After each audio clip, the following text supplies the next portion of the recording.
got some rather disturbing news regarding the Dallas Mavericks.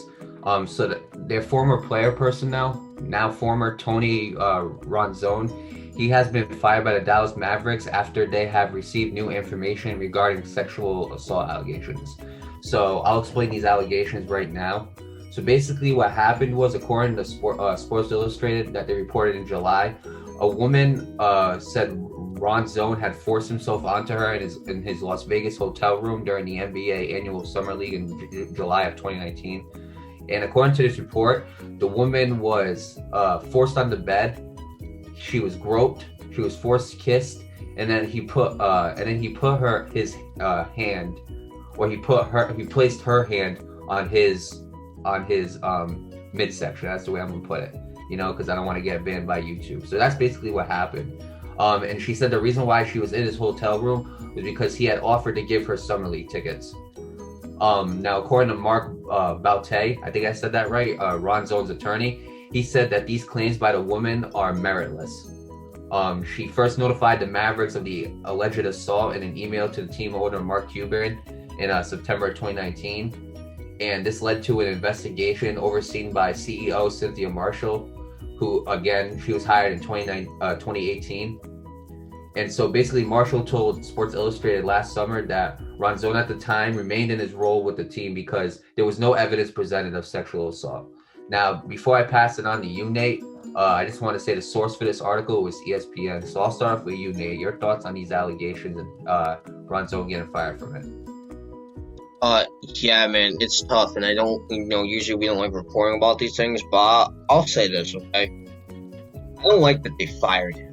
And please do not take that the wrong way. But the reason why I don't like they fired him is because these are just allegations. I remember we mentioned this when the major sponsors, Beats by Dr. Dre, and Nike dropped out of the Deshaun Watson case. Nike suspended just Deshaun Watson's his contract, and Beats just flat out just got rid of it.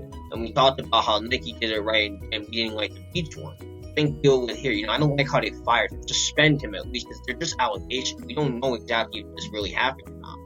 You know what I mean? Now, obviously, we got to look at it on both sides. If he did it, shame on him. You're part of the Dallas Mavericks organization. You're making millions of dollars to help him put a product on the basketball court.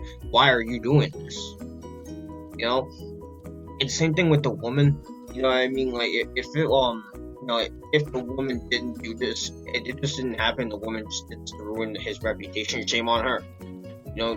That's something someone shouldn't have to go to on either side. You know what I mean? I'm not gonna say, I'm not gonna go off and yell on a tantrum about it, but neither side needs to experience rape. The other side doesn't need to experience being sexually assaulted. I won't say rape, but you get my point. And neither side should have to be accused of something they didn't even do. It's just as simple as that. But one thing that really intrigues me, Mario, is she went to his hotel room to get summer league tickets. I don't know, Mario. Something about that. I don't know. I'm not even looking at it from the girl's point of view or Tony Ronzone's point of view anymore. At this point, no matter what even happens, I don't know, Mario. There's something about that. It's so. I don't know. There's something about that, Mario. If you're gonna give someone tickets, obviously that's not a problem. In the hotel room, I don't know. There's something about that just doesn't click. I'm not gonna sit up here and say, accuse other people or stuff like that. I'm not gonna do that. But I don't know. There's something about that just doesn't make any sense to me. I don't know why it would happen in there of all places. If it was on like the sidewalk or if it was in like a lobby, like that's more reasonable. But in a hotel room, I don't know, Mario. I don't know. Something about that just, I have no clue, man. I really don't know. But I can't tell you who's right and wrong in the situation, which is why I'm not wishing anybody the best of luck here.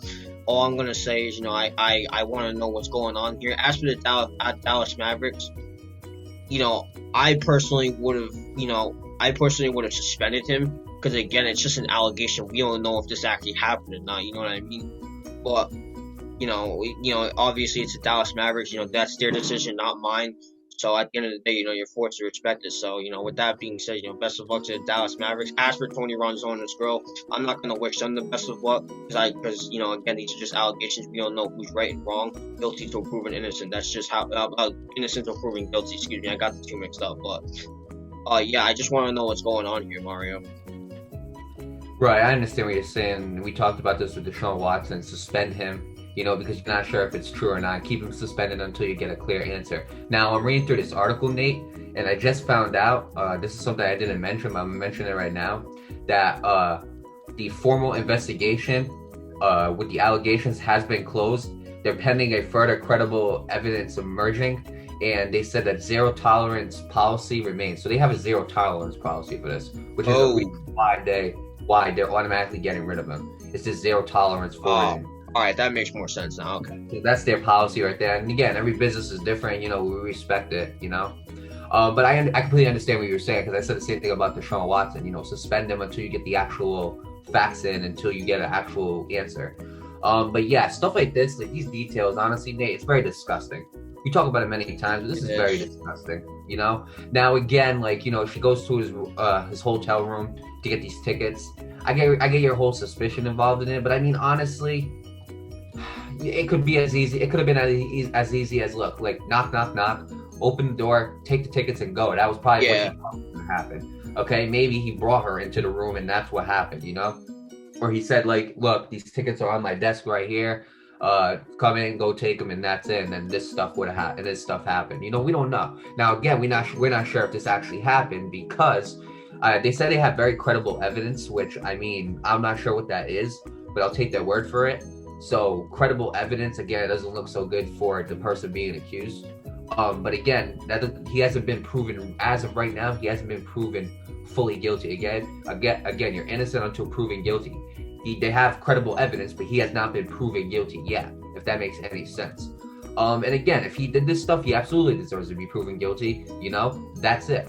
It's as simple as that. But again, he hasn't been proven. It hasn't been proven yet. So I want to see like an actual, I want to see them actually go to court, and I want this to be actually served. And again, when stuff like this happens, we don't say good luck to anybody. Now, going to the part if she lied about it, again, shame on her, okay? Because I was watching a podcast not too long ago, right? It was actually like Logan Paul's podcast, and it was talking about the allegations regarding Jake Paul, right? And how they claimed it was not true. And how he said he was going to fight as far as he needs to prove that he is innocent. And I hate to say it, Nate, but Logan Paul made a good point. He said when the Me Too movement happened, it was very powerful. And he said what happened was, and we talked about this a lot too. He said basically what happened was, he said his instinct automatically went to the woman. He automatically went to the woman's side. And he said, but what's so very unfortunate about it is the fact that these other women make these allegations that are not even true, and it hurts the Me Too movement, because at that point, because there are women who claim that, who make false claims, it's hard to believe the ones who are actually telling the truth. Exactly, yeah, and I'm pretty sure I had that conversation with somebody back in school. Like the false allegation thing. You know what I mean? Like that's why we always say innocent till proven guilty, because we don't know who's right or wrong. And I remember having that conversation, and I think that was a contemporary issues class back in my senior year in high school. I remember having a lot of those talks. It's like when I'm in a situation like that, right? And I'm supposed to present the evidence, and if someone comes to me with that kind of case, and I tell people the very first thing I'm going to tell that person, show me the evidence, because I don't know if they're lying or if they're actually telling the truth. You know what I mean? It's very, very difficult to find out these kind of things. But even that is tough, because that doesn't mean they can't show you evidence. Doesn't mean it never happened. That's why it's such a tough line. Right? Exactly. Yeah. Because there's women who tell the truth, and there's women who not. And the same thing with men. There are men who tell the truth, and there's men who not. But what that does is, when you ruin that credibility, when you're falsely accusing people, it ruins credibility of others. You know what I like to compare it to, Nate? People who fake being homeless. That's the perfect way I could compare it. Yeah, exactly. Guy, right? Look at a guy, okay? It could be me being like, I could make a choice. I'd never make this choice. I just think it's cruel. But you could make a choice being like, all right, I'm gonna take my scissors, cut my shirt, rip my shoes, you know, or get rid of these shoes and put on some like raggedy shoes and just go on a corner and hold up a sign that says homeless needing money. I could do that and fake being homeless to get money, right? And then you look at it and these people realize like, look, this person's faking it. But here's the problem. The other person on the other corner who's actually homeless asking for money, they might actually be homeless. And because the other person lied about it, it ruins the credibility of the actual homeless person. Same thing with this. Because one girl made false claims about being sexually assaulted, it ruins claims that another girl made that are true. You know, and I'm not saying this girl's faking. I'm not saying this girl's making false claims because we don't know. You know, but there have been so many cases where girls have lied, and there's been so many cases where girls have told the truth. It's hard to wonder what side of the line it's on, whether you're telling the truth or you're not. Which is why we always go through both sides of the stories, because we just don't know what's true and what's not, because this has not been proven yet. They have credible evidence, you know, but it hasn't been proven yet. So with that being said, Nate, I don't want to spend too much more time on this topic. I don't want to wish nobody good luck because I'm not sure what's going on. All I want to say is, again, when it comes to these situations, we say it. We want justice. We want the truth to come out. And that's all I'm asking for right now.